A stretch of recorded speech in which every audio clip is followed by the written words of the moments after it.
Hello everyone, welcome to my channel. आज हम अपनी क्लास को स्टार्ट करेंगे बहुत ही इंटरेस्टिंग टॉपिक के साथ, जो है हमारा ह्यूमन रेस्पिरेटरी सिस्टम। थोड़ा सा आइडिया आप इस टॉपिक के बारे में ऑलरेडी ले चुके हैं 8th क्लास में। आज हम इस टॉपिक के बारे में डिटेल में पढ़ेंगे कि ह्यूमन रेस्पिरेटरी सिस्टम का स्ट्रक्चर जो है वो कैसा है, कौन कौन से उसके पार्ट है और कौन कौन से पार्ट का क्या क्या एक पर्टिकुलर रोल है। ये सब हम इस टॉपिक के बारे में डिस्कस करेंगे। चलिए हम स्टार्ट करते हैं ह्यूमन रेस्पिरेटरी सिस्टम को। अगर हम बात करें ह्यूमन रेस्पिरेटरी सिस्टम की, तो ह्यूमन रेस्पिरेटरी सिस्टम का जो स्ट्रक्चर है वो हमें ऐसा दिखाई देता है। जैसा कि आपको ऑलरेडी आइडिया है, हमारा जो रेस्पिरेटरी सिस्टम है उसका मेजर रोल क्या है, गैसेस एक्सचेंज। और ये एक सिंगल ऑर्गन से मिलके नहीं बना होता है, large number of different organ मिलके इसको क्या करते हैं, फॉर्म करते हैं। लेकिन अगर हम बात करें मेजर ऑर्गन इस सिस्टम का क्या है, तो वो है हमारा लंग। जैसा कि आपको पता है, हमारी बॉडी में लंग ही ऐसा ऑर्गन है जो किसका रोल प्ले करता है, गैसेस एक्सचेंज का। मतलब CO2 और O2 को हमारी बॉडी में एक्सचेंज करता है, एनवायरनमेंट और बॉडी के बीच में एक्सचेंज करता है। ठीक है, तो हम अगर बात करें ह्यूमन रेस्पिरेटरी सिस्टम की, तो ये डिफरेंट पार्ट से मिलके बना होता है, like nasal cavity, pharynx, epiglottis, glottis, लैरिंग्स, trachea, lungs and diaphragm. ये इसके मेजर पार्ट है। आज हम इन्हीं सब पार्ट के बारे में डिस्कस करेंगे वन बाय वन। चलिए स्टार्ट करते हैं हम फर्स्ट पार्ट के साथ, जो है हमारा नेजल कैविटी। ठीक है, तो हम स्टार्ट कर रहे हैं फर्स्ट पार्ट के साथ, जो है हमारा क्या, नेजल कैविटी। ठीक है, और नेजल कैविटी की जो ओपनिंग है, ये तो हमारी क्या है, नेजल कैविटी। ये जो इसकी ओपनिंग है, इसको हम क्या नाम बोल रहे हैं, नोस्ट्रिल, मतलब नाक, जिससे हम एयर को इनटेक करते हैं और एक्सहेल करते हैं। तो फर्स्ट पार्ट हमारा रेस्पिरेटरी सिस्टम का क्या है, नोस्ट्रिल। नोस्ट्रिल की अगर हम बात करें, ठीक है, तो इसका मेजर फंक्शन अभी मैंने बता दिया, intake of O2 and removal of CO2। ठीक है, ये है इसका मेजर फंक्शन। अगर आप सब अपनी बॉडी में नोस्ट्रिल को देखें, तो आप सबको पता होगा कि हमारा जो नोस्ट्रिल है उसके अंदर क्या होते हैं, फाइन हेयर्स होते हैं। ठीक है, फाइन हेयर्स होते हैं। इन फाइन हेयर का काम क्या है, जो भी हमारी एनवायरनमेंट से एयर हम इनटेक कर रहे हैं, उस एयर को क्या करना, फिल्टर आउट करना। तो मेजर फंक्शन क्या हो गया, एयर फिल्ट्रेशन। ठीक है, सेकंड अगर हम बात करें, हमारी जो है नोज की एपिथेलियल लेयर, मतलब आउटर मोस्ट कवरिंग, आपने 9th क्लास में पढ़ा होगा जब टिश्यू वाला चैप्टर पढ़ा होगा। हमारी जो नोज के अंदर पाई जाती है नेजल एपिथेलियम, ठीक है, वो एक सब्सटेंस रिलीज करती है, क्या, म्यूकस। म्यूकस क्या होता है, आपका स्टिकी सब्सटेंस होता है। ठीक है, स्टिकी मतलब चिपचिपा। अब चिपचिपा होने का भाई क्या फ़ायदा है इसमें, चिपचिपा होने का फ़ायदा क्या है कि भाई जो भी एयर के अंदर हार्मफुल डस्ट पार्टिकल है, हार्मफुल वेस्ट मटेरियल है, डस्ट पार्टिकल है, पैथोजन है स्मॉल साइज, ठीक है, ये सब क्या हो जाएंगे, ट्रैप हो जाएंगे। ठीक है, चिपचिपा होने की वजह से ये एयर के अंदर present harmful pathogen dust particle को क्या कर लेता है, ट्रैप कर लेता है। ठीक है, ताकि हमारी जो बॉडी है उसके अंदर हार्मफुल पैथोजन और डस्ट पार्टिकल ना जा पाए और हम फिल्टर एयर को हमारे लंग के पास ट्रांसफ़र कर सकें। ठीक है, तो ये है हमारे नोस्ट्रिल का फंक्शन कि भाई ये O2 और CO2 को क्या करता है, एक्सचेंज करता है। हेयर होने की वजह से ये एयर फिल्ट्रेशन का काम करता है। साइड बाय साइड ये म्यूकस रिलीज करता है, जो कि एक स्टिकी सब्सटेंस है और जो किस में हेल्प करता है, trapping of dust particle and pathogen, ताकि हमारी क्या हो जाए, एयर फिल्टर हो जाए। ठीक है, ये है आपका फर्स्ट पार्ट किसका, हमारे ह्यूमन रेस्पिरेटरी सिस्टम का। सेकंड पार्ट की अगर हम बात करें, तो सेकंड पार्ट हमारा क्या है, नेजल पैसेज और नेजल कैविटी। ठीक है, ये है आपका सेकंड पार्ट, नेजल कैविटी और नेजल पैसेज। ठीक है। अब जैसा कि ये तो हमारा हो गया नोस्ट्रिल, ये जैसा कि आप देख रहे हैं यहाँ से यहाँ तक एक ट्यूब लाइक स्ट्रक्चर है, मतलब एक गली सी है, ठीक है। इसलिए हमने इसका नाम क्या दिया, पैसेज, मतलब पाथवे, जहाँ से एयर क्या करती है, पास ऑन होती है, ठीक है। और इसका मेजर फंक्शन क्या होता है, कंडीशनिंग ऑफ एयर, ठीक है। मतलब ये क्या करता है, एयर को फिल्टर तो करता है, ये साथ में क्या करता है, एयर को कंडीशन करता है, मतलब उसको हॉट बनाता है ताकि उसका एक्सचेंज जो है वो ईजिली हो सके, ठीक है। थर्ड पार्ट की अगर हम बात करें तो नेक्स्ट पार्ट हमारा क्या है, फेरिंग्स।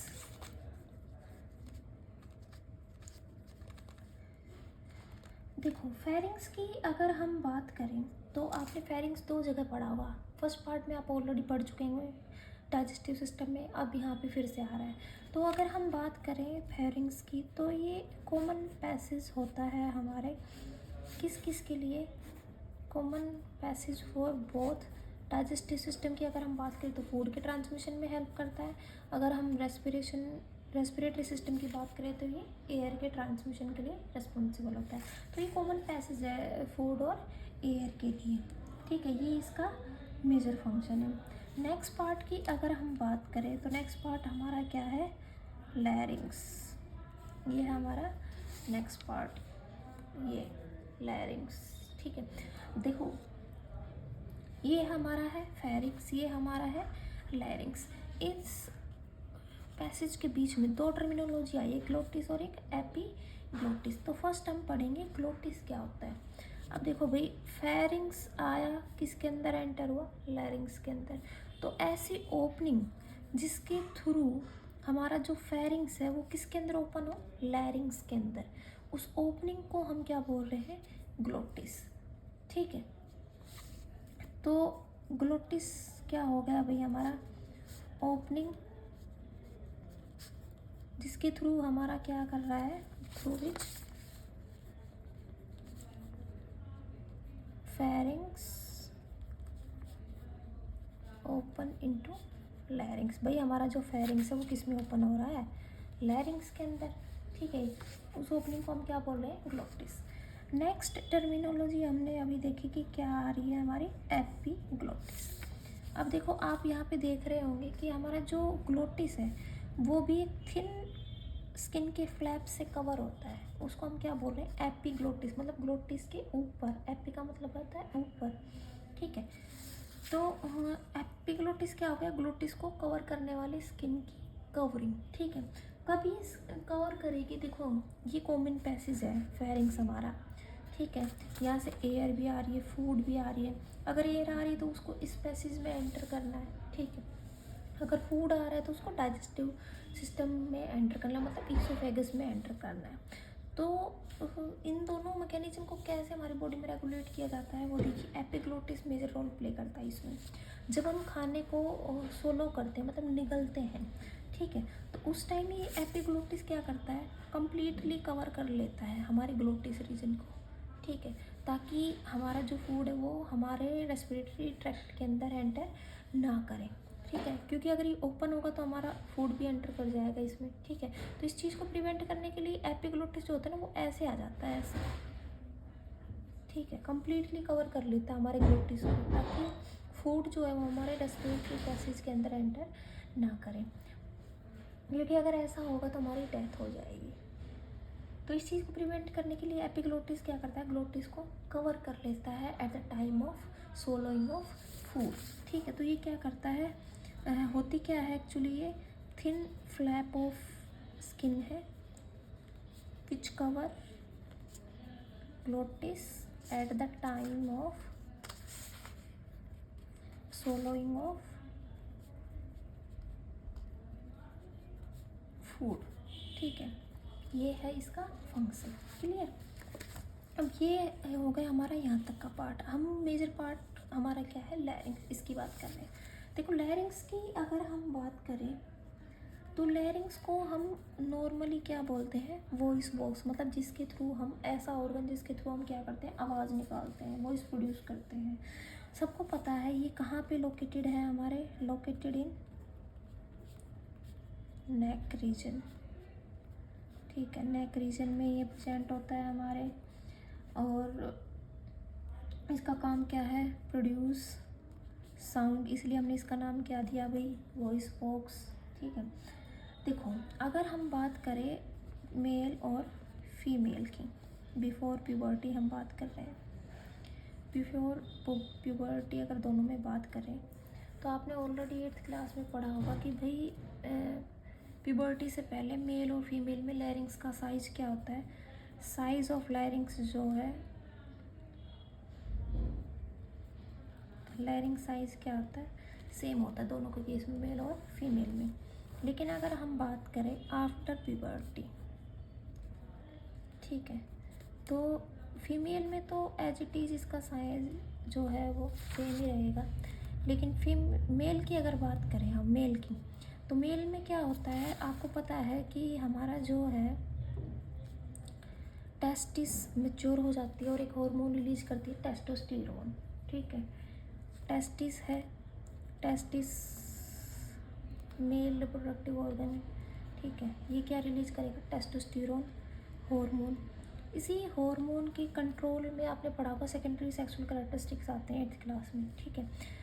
और हमारा जो लैरिंग्स है उसका भी जो साइज़ है वो क्या होना स्टार्ट कर देता है, साइज़ इंक्रीज़ होना स्टार्ट कर देता है, और इंक्रीज़ होके ये एक बल्ज की फॉर्म में हमारे नेक रीजन में दिखाई देता है। उस बल्ज को हम क्या बोलते हैं, अडेम्स एप्पल, ठीक है।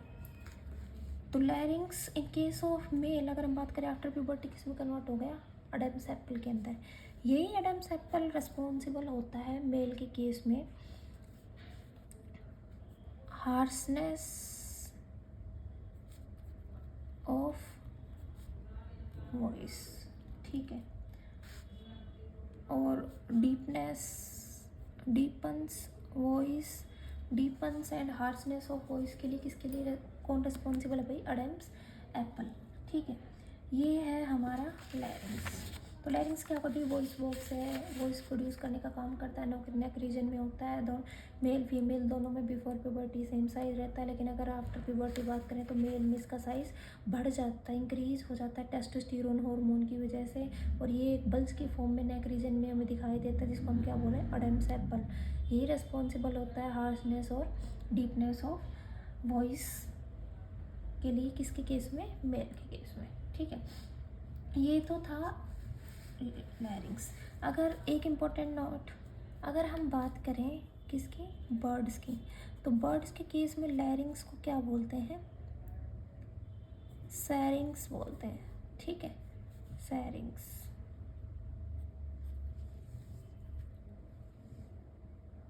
क्लियर सबको, ये है हमारा क्या, लैरिंग्स। इसके बाद नेक्स्ट पार्ट की अगर हम बात करें तो देखो नेक्स्ट पार्ट हमारा लैरिंग्स तक हो गया, नेक्स्ट पार्ट हमारा क्या है, ट्रैकिया। तो नेक्स्ट पार्ट हमारा क्या है, ट्रैकिया। देखो ट्रैकिया को हम नॉर्मली क्या बोलते हैं, विंड पाइप बोलते हैं, ठीक है। अब देखो ट्रैकिया जो है ऐसा दिखाई देता है, एक लॉन्ग ट्यूब लाइक स्ट्रक्चर दिखाई दे रहा है आपको, ये ट्रैकिया, ठीक है। तो ट्रैकिया की अगर हम बात करें तो इसके ऊपर क्या है, लैरिंग्स है। लैरिंग्स एक ट्यूब के अंदर एंटर कर रहा है, उसी ट्यूब को ही तो बोल रहे हैं भाई हम, ट्रैकिया। उस ट्रैकिया को अगर हम देखें तो बीच बीच में क्या है, कार्टिलेज की बनी हुई रिंग्स है, ठीक है। और इन रिंग्स की शेप क्या होती है, याद रखना, ये मोस्ट इम्पोर्टेंट थिंग है, सी शेप की होती है। सी शेप की होती है, वो देखिए ऐसे होती है, ये आगे की तरफ ही कम्प्लीटली कवर करती है ट्रैकिया को, लेकिन पीछे की तरफ से कवर नहीं करती, मतलब इनकम्प्लीट है ये। तो अगर हम इसको ऐसे देखें तो ये कौन से लेटर की तरह दिखाई दे रही है हमें, सी लेटर की, अल्फ़ाबेट सी की तरह हमें दिखाई दे रही है, इसलिए इनका शेप क्या पड़ी, सी शेप, ठीक है। क्योंकि ये आगे से सिर्फ कवर कर रही है, एंटीरियरली ट्रैकिया को कवर कर रही है, पोस्टीरियरली नहीं, पीछे से नहीं कवर कर रही, तो सी शेप होती है इनकी, ठीक है। तो हम पढ़ रहे हैं क्या, ट्रैकिया। देखो लैरिंग्स ओपन हो रहा है किसके अंदर, ट्रैकिया के अंदर, उसी ट्यूब को हमने नाम दिया ट्रैकिया, और wind pipe, rings of cartilage को ये कैरी करता है, सी शेप की कार्टिलेज की रिंग होती है। ठीक, इतना सबको क्लियर आ गया। अब भाई जो रिंग्स ऑफ कार्टिलेज है ना, इनका फंक्शन इम्पोर्टेंट है, ये आता ही आता है। ठीक है, कार्टिलेज की जो रिंग है इनका फंक्शन क्या होता है? Prevent collapsing of air, prevent collapsing of air during inhalation और इंस्पिरेशन। ठीक है, ये इसका फंक्शन। अब देखो भाई मैं क्या इस लाइन को कैसे समझाते हैं आपको। देखो सिंपल तरीके से हम डिस्कस करते हैं इस लाइन का मीनिंग क्या है। ठीक है, इस लाइन को अगर हम देखें तो आप समझ लीजिए हमारे पास एक रोड है, सड़क देखी आपने सभी ने। तो सड़क पे क्या होता है, जगह जगह पे ब्रेकर बनाए जाते हैं। ठीक है, तो ट्रैकिया हमारी सड़क है और रिंग्स ऑफ कार्टिलेज क्या है, हमारे ब्रेकर है। तो आप सबको पता है ब्रेकर क्यों बनाए जाते हैं। ब्रेकर इसलिए बनाए जाते हैं कि भाई जो भी व्हीकल हाई स्पीड के साथ आ रहे हैं वो आपस में टकराए ना, कोलैप्स ना हो। ठीक है, सेम वही फंक्शन ये कर रहे हैं। जब हम एयर इनटेक कर रहे हैं बाहर से, एटमॉस्फेयर से हाई प्रेशर के साथ, तो बाहर तो सरफेस बहुत ज़्यादा है ना, प्रेशर भी बहुत ज़्यादा है, तो हाई सरफेस एरिया होने में, हाई प्रेशर होने से कोई इतना फ़र्क नहीं पड़ेगा। लेकिन जैसे ही हम उसको इनटेक करेंगे तो प्रेशर तो हाई आ रहा है ना एयर का, लेकिन हमारा सरफेस एरिया कम हो गया है, क्योंकि एक ट्यूब लाइक स्ट्रक्चर ही तो है हमारा सिस्टम। ठीक है, तो जब हाई प्रेशर के साथ एयर एंटर कर रही है तो एयर जो आ रही है वो आपस में टकराए ना, उस चीज़ को प्रिवेंट करने का काम करती है कौन, हमारा रिंग्स ऑफ कार्टिलेज। यही इसका फंक्शन है। जब हम इनहेल करते हैं तो जो एयर आ रही है उसको कोलैप्स होने से ये बचाती है क्या, कौन, रिंग्स ऑफ कार्टिलेज। दूसरा अगर हम बात करें ट्रैकिया की, तो आपने 9th क्लास में टिश्यू चैप्टर में पढ़ा होगा। ट्रैकिया के अंदर जो एपिथेलियम पाई जाती है वो कौन सी एपिथेलियम पाई जाती है भाई, सीलिएटेड एपिथेलियम। सीलिएटेड एपिथेलियम जो है उसके दो काम हैं। एक तो भाई इसके पास क्या है, सीलिया होता है।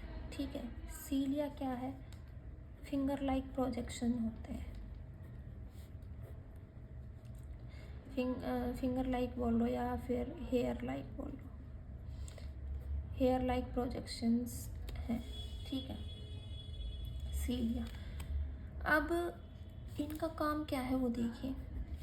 सीलिएटेड एपिथेलियम, एक तो सीलिया कैरी कर रही है इसलिए इनका नाम ciliated. Side by side ciliated epithelium होते हैं वो एक स्टिकी सब्सटेंस रिलीज करती है जिसका नाम क्या है, म्यूकस। ठीक है, क्यों ये रिलीज करती है, क्योंकि सीलिएटेड एपिथेलियम के पास क्या है, म्यूकस ग्लैंड है जो क्या बना रहे हैं, स्टिकी सब्सटेंस, क्या, म्यूकस। अभी मैंने बताया था स्टिकी सब्सटेंस होने की वजह से किसका काम करेगा, ट्रैप डस्ट पार्टिकल। ठीक है, डस्ट पार्टिकल पैथोजन को क्या करेगा, ट्रैप करेगा। अभी आप सोच रहे होंगे भी नाक में भी तो म्यूकस ग्लैंड था, म्यूकस सिक्रीट हो रहा था, वहाँ पे ट्रैप कर लिया। देखो भाई हमारी जो है एयर, उसमें कुछ पैथोजन, कुछ डस्ट पार्टिकल तो हमारे नाक में ही ट्रैप कर लिए जाते हैं। जो बच जाते हैं वो कहाँ ट्रैप किए जाते हैं, हमारे ट्रैकिया के अंदर, क्योंकि ट्रैकिया भी क्या रिलीज कर रहा है, म्यूकस कर रहा है। ठीक है, तो इसका काम क्या होगा, डस्ट पार्टिकल और पैथोजन को ट्रैप करना। अब बात आती है कि सीलिया का काम क्या है, हेयर और फिंगर लाइक प्रोजेक्शन है। ठीक है, अब हमारा म्यूकस ने ट्रैप कर लिया। अब ये डस्ट पार्टिकल अंदर तो हम लेके जाएंगे नहीं, क्योंकि अंदर लेके जाएंगे तो भाई ट्रैप करने का क्या फ़ायदा। तो सीलिया का काम क्या होता है, अब देखो ये हमारी ट्यूब है ट्रैकिया, कंटिन्यूएशन में म्यूकस बन रहा है, यहाँ पे डस्ट पार्टिकल को क्या कर रहा है, ट्रैप कर रहा है। अगर ऐसे ही इकट्ठा होता रहेगा तो ये ट्यूब तो क्या हो जाएगी, चोक हो जाएगी ना, ब्लॉक हो जाएगी, तो एयर तो जा ही नहीं पाएगी। ठीक है, तो इसको भी तो हटाना पड़ेगा, क्लियर करना पड़ेगा इस पाइप को, इस ट्यूब को। तो उसको क्लियर करने का काम कौन करता है, हमारे सीलिया। ये होते हैं सीलिया, दोनों साइड लगे होते हैं ऐसे। ठीक है, हेयर लाइक स्ट्रक्चर होते हैं और ऐसे ऐसे काम कर रहे होते हैं। जैसे आपने देखा होगा ना, कार के आगे जो मिरर साफ़ करने के लिए वाइपर होता है वो ऐसे ऐसे काम करता है, ये भी ऐसे ऐसे काम करता है। तो ऐसे ऐसे जब काम करेगा तो ये क्या कर देगा, जो म्यूकस विद डस्ट पार्टिकल है उसको क्या कर देगा, रिमूव कर देगा, और पैसेज को क्या करेगा, क्लीन करेगा। तो सीलिया का काम क्या है, ये क्या करता है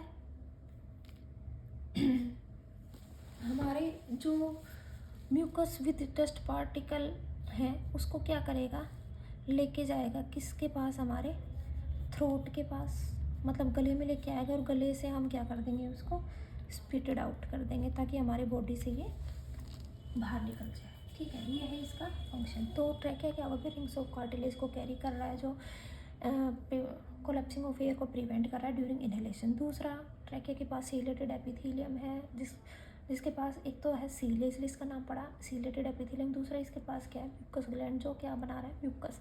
म्यूकस का काम मैंने बता दिया, स्टिकी होने की वजह से डस्ट पार्टिकल को ट्रैप करता है। सील का काम क्या है, म्यूकस विद डस्ट पार्टिकल को लेके जाना हमारे थ्रोट तक ताकि ये बॉडी से बाहर स्पिट आउट कर दिया जाए, मतलब थूक दिया जाए। ठीक है, ये है हमारे ट्रैकिया का फंक्शन। इसके बाद आता है आपका नेक्स्ट पार्ट, ब्रोंकाई। देखो भाई, ब्रोंकाई और ब्रोंकस में क्या आता है। अब देखो, ये है हमारा ट्रैकिया। जैसा ही हमारा ट्रैकिया थोरेसिक रीजन में एंटर करेगा, मतलब चेस्ट रीजन में एंटर करेगा, ये दो ट्यूब्स के अंदर डिवाइड कर जाता है, एक लेफ्ट और एक राइट। अगर हम दोनों ट्यूब्स को सिंगल सिंगल कंसिडर करते हैं तो सिंगुलर फॉर्म क्या है, ब्रोंकस। अगर हम दोनों ट्यूब को एक साथ कंसिडर करें, ठीक है, एक साथ कंसिडर करते हैं तो प्लूरल टर्मिनोलॉजी उसको हम क्या बोलेंगे, ब्रोंकाई। तो ब्रोंकाई क्या है, जब हम दोनों ट्यूब्स को एक साथ कंसिडर कर रहे हैं। तो हमारा नेक्स्ट पार्ट क्या है, ब्रोंकाई। तो हमारा जो ट्रैकिया है वो क्या कर रहा है, डिवाइड कर रहा है ना भाई, किसके अंदर, टू स्मॉलर ट्यूब्स के अंदर। उन दोनों ट्यूब्स को ही हम क्या बोल रहे हैं, ब्रोंकाई। ठीक है, कभी कन्वर्ट हो रहा है after entering into thoracic cavity, मतलब थोरेसिक रीजन में जब ये एंटर कर रहा है चेस्ट रीजन में, तभी ये दो ट्यूब्स के अंदर कन्वर्ट हो रहा है। उन दो ट्यूब्स को ही हम क्या बोल रहे हैं, ब्रोंकाई। ठीक है, उसके बाद आता है आपका नेक्स्ट टर्मिनोलॉजी, ब्रोंक्यूल। देखो ब्रोंक्यूल, ये है हमारी ब्रोंकाई। जैसे ही हमारा ये यहाँ तक तो क्या है आपकी, यहाँ तक है आपकी ब्रोंकाई। जैसे ही आपकी ब्रोंकाई लंग में एंटर करेगी, फर्दर डिवाइड कर जाएगी स्मॉल ट्यूब्स के अंदर। उन ट्यूब्स को हम क्या बोलेंगे, ब्रोंक्यूल। जैसे कि ये आई, ये टूट गई यहाँ पे, ठीक है, ये टूट गई।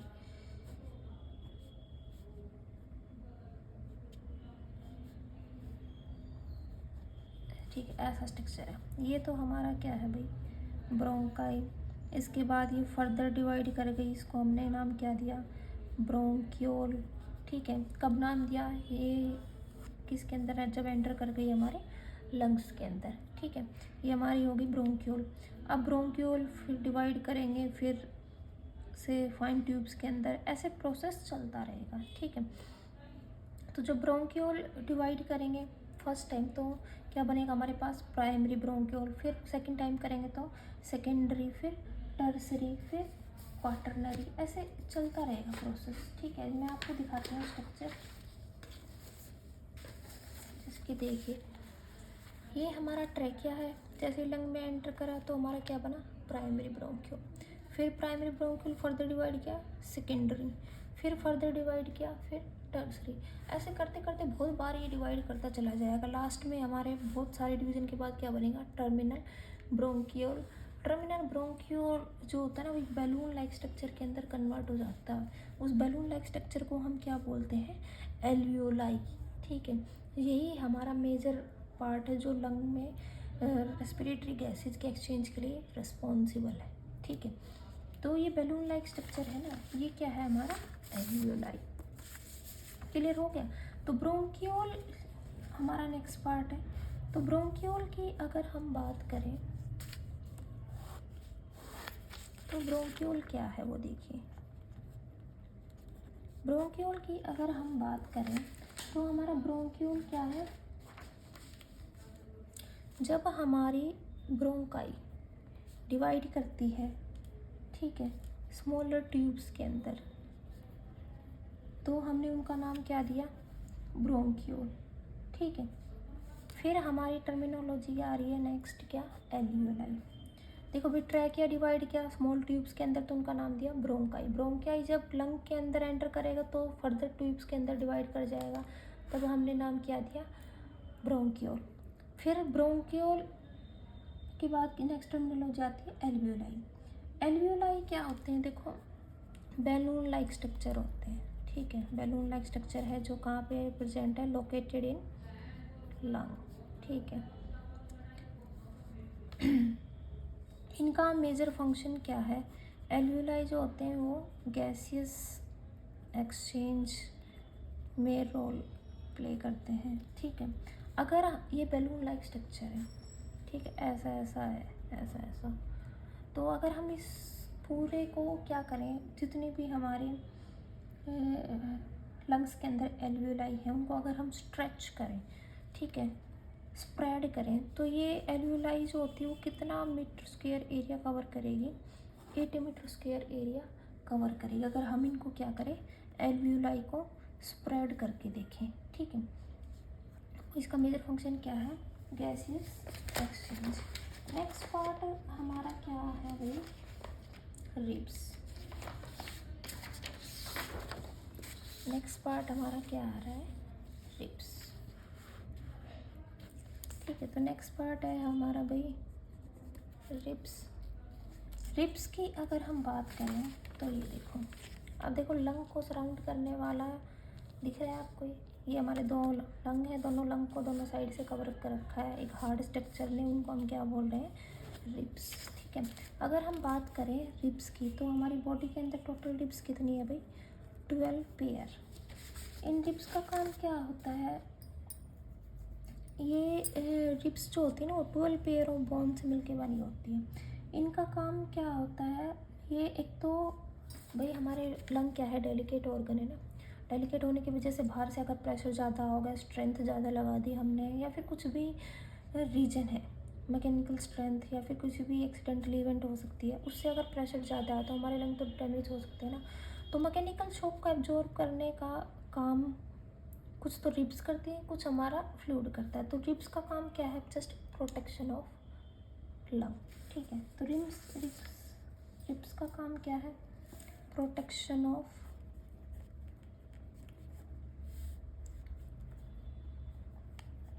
लंग, ठीक है। इसके बाद अगर हम बात करें तो नेक्स्ट पार्ट हमारा क्या है, लंग।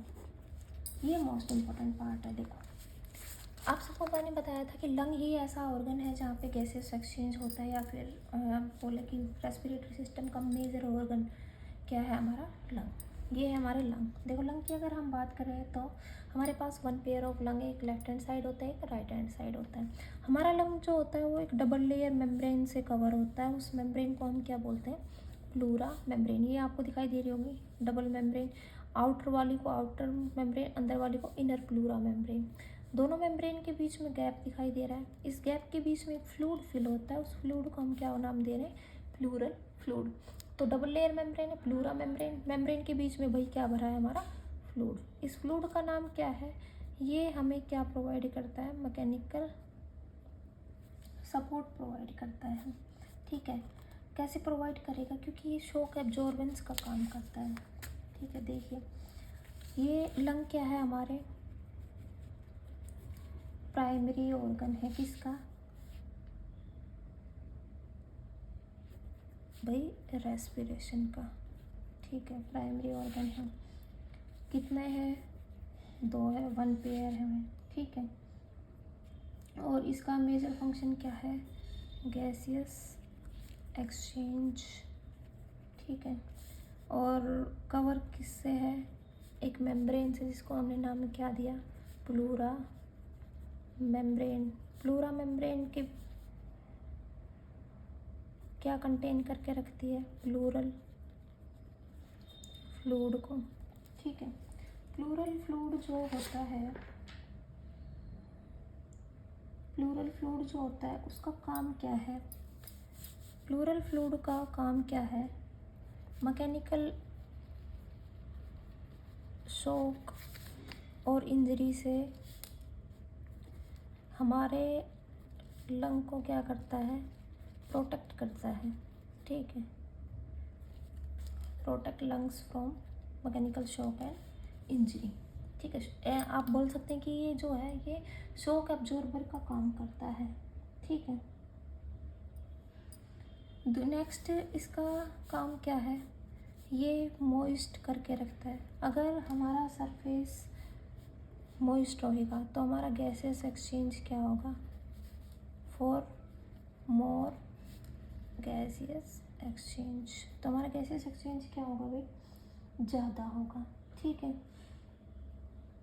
ये हमारा लंग। अगर हम लंग की बात करें तो एक जो हमारा लंग है उसके पास बहुत सारी एल्वियोलाई होती है। अगर हम दोनों लंग की बात करें, बोथ लंग, ठीक है, तो टोटल एल्वियोलाई नंबर कितना है, टोटल एल्वियोलाई होती है अराउंड आपके पास 300 मिलियन। ठीक है, और इनको अगर हम स्प्रेड कर दें और ये 300 मिलियन जो है एल्वियोलाई, इनको अगर हम स्प्रेड करें तो कितना सरफेस एरिया कवर करेंगे, ये 80 मीटर स्क्वायर। ठीक है, ये आपको याद करना है, ये मोस्ट इम्पोर्टेंट थिंग है कि कितनी एल्वियोलाई है और कितना एरिया वो कवर करती है, 1 मार्क में पूछे जाते हैं। ठीक है, ये है आपका लंग। इसके बाद नेक्स्ट पार्ट क्या है, डायफ्राम। डायफ्राम की अगर हम बात करें तो ये एक मस्कुलर पार्ट है। ठीक है, मैं आपको दिखाती हूँ अभी, ये है आपका डायफ्राम। ठीक है, एक मस्कुलर पार्ट है। अब इसके ऊपर का जो रीजन होता है ना उसको हम बोलते हैं थोरेसिक रीजन। इसके नीचे हमारा पेट शुरू हो जाता है, उसको हम क्या बोलते हैं, एब्डोमेन रीजन। तो आप बोल सकते हैं कि भाई ये तो पार्टीशन हो गया ना किस किस के बीच में, थोरेसिक और एब्डोमिनल रीजन के अंदर। ठीक है, तो हम ये बोल सकते हैं मस्कुलर पार्टीशन है ये किस किस के बीच में, बिटवीन थोरैक्स एंड एब्डोमेन। ठीक है, और ये क्या बनाता है, हमारी चेस्ट कैविटी जो है उसका क्या बना रहा है, बेस, मतलब नीचे का हिस्सा बना रहा है। अब इसका फंक्शन क्या है वो देखिए, ये हमारा जो डायफ्राम होता है ना ये हमारे गैसेस एक्सचेंज में मेजर रोल प्ले करता है, मतलब इनहेलेशन और एक्सहेलेशन में रोल प्ले करेगा। तो मैं आपको दोनों का रोल बताऊंगी। फर्स्ट हम बात करेंगे किसकी, इनहेलेशन की, कि इनहेलेशन के टाइम पे क्या काम करता है। भाई इनहेलेशन में हम क्या इंटेक कर रहे हैं, ऑक्सीजन। तो हमारी बॉडी क्या चाहेगी कि भाई ज़्यादा से ज़्यादा ऑक्सीजन हमारी बॉडी में एंटर करे। ठीक है, तो उसके लिए हमारा अंदर जो थोरेसिक रीजन है उसके वो स्पेस ज़्यादा होना चाहिए। तो उसके लिए हमारा डायफ्राम जो है ना अपनी पोजीशन से अराउंड 1 mm क्या कर जाता है, लोअर साइड एंटर कर जाता है, सॉरी लोअर साइड मूव कर जाता है। ठीक है, तो अपनी पोजीशन से ये क्या करेगा, लोअर साइड मूव कर जाएगा और ये क्या हो जाएगा, फ्लैट हो जाएगा। तो एक तो हो जाता है ये फ्लैट, अगर ये ऐसे शेप से फ्लैट हो जाए तो भी सरफेस एरिया बढ़ जाएगा, अपनी पोजीशन से नीचे आ जाएगा तो भी ये रीजन बढ़ जाएगा ताकि ज़्यादा ऑक्सीजन यहाँ पे आके स्टोर हो सके। ठीक है, तो इनहेलेशन के टाइम पे ये क्या हो जाता है, फ्लैट हो जाता है और गेट लोअर्ड। ठीक है, कैसे हो जाता है, through contraction of muscle fibre. इसके साथ जो मसल से जुड़ी हैं वो मसल क्या करेगी, कॉन्ट्रैक्ट करेगी, जिसकी वजह से फ्लैट हो जाएगा शेप में और नीचे की तरफ मूव कर जाएगा ताकि हमारा क्या हो जाए, हमारा इंक्रीज हो जाए क्या, volume of thoracic region. Thoracic region का वॉल्यूम जो है वो इंक्रीज हो जाए। ये तो है रोल इसका, कब, ड्यूरिंग इनहेलेशन। अगर हम बात करें एक्सहेलेशन की, ठीक है, तो एक्सहेलेशन के टाइम पे ये बिल्कुल इसके अपोजिट वर्क करेगा। ठीक है, एक्सहेलेशन में हमें ये सरफेस एरिया कम करना है क्योंकि यहाँ पे क्या है, CO2 जिसको हमें बाहर निकालना है। तो अगर हम ऊपर की तरफ प्रेशर लगाएंगे तभी तो CO2 बाहर जाएगी। ठीक है, तो हमारा जो डायफ्राम है वो अपनी नॉर्मल पोजीशन को छोड़ के कैसा हो जाता है, डोम शेप हो जाता है, मतलब पहाड़ की तरह हो जाता है ऐसे। ये नॉर्मली ऐसा था, ऐसे मूव करेगा। तो जब ऐसे मूव करेगा तो यहाँ पे जो CO2 फिल है उसको क्या करेगा, प्रेशर देगा ना उस पर, जिससे प्रेशर की वजह से CO2 बाहर की तरफ मूव करेगी। तो एक तो ये क्या कर जाता है, हमारा जो डायफ्राम है वो क्या करेगा, एक तो हमारा जो डायफ्राम है वो डोम शेप हो जाएगा, ठीक है।